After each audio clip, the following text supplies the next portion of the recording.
On Nationwide this evening, we are on the west coast of Ireland, from where we travel to Inisheer to meet a school teacher whose photographs celebrate this amazing landscape. And no visit would be complete without some traditional music in the coastal village of Doolin. Good evening, you're very welcome to Nationwide, coming to you this evening from Doolin in northwest Clare.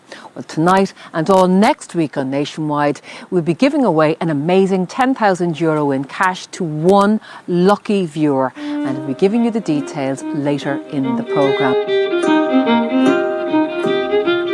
Once a small fishing village, Doolin has grown into a thriving holiday destination where visitors come from all over the world to enjoy its traditional music and hospitality. With its stunning scenery and rugged landscapes and its close proximity to some of Ireland's top tourist attractions, it's an ideal base to explore the surrounding areas of the Burren and the Cliffs of Moher. One popular activity is to take a trip out to the Aran Islands, which are serviced by two ferry companies based at Doolin Pier, one of which was started by Bill O'Brien 50 years ago.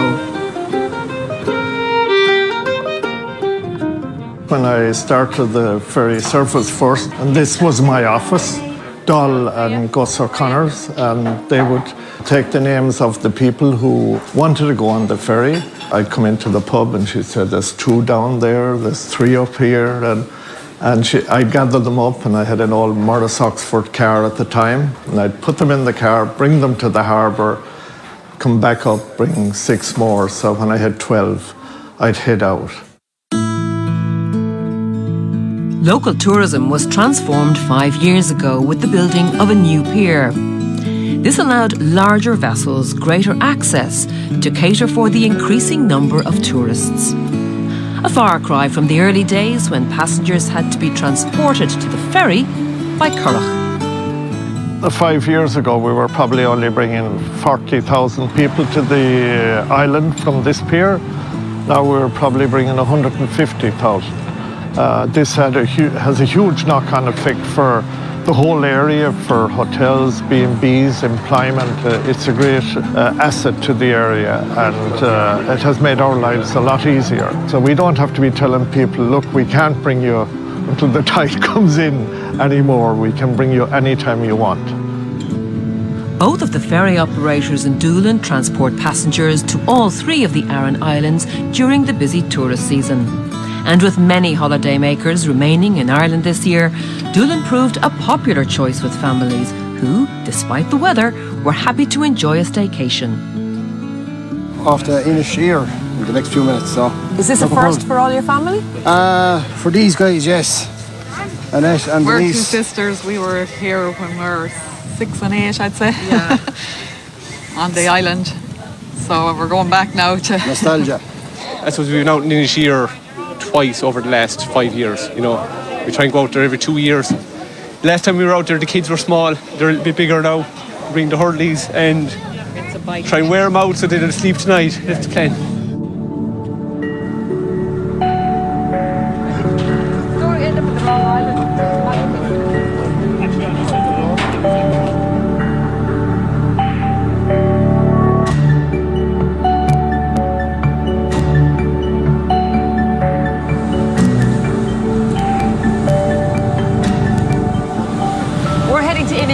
We're heading to Inisheer, yeah. Well, conditions are fair.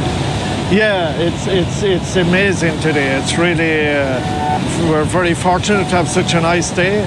A lot of people here today, which I'm surprised at. All Irish people. I haven't heard a foreign accent, which is nice. Lovely people. It's, you know, it gives a bit of confidence that people are happy to holiday at home.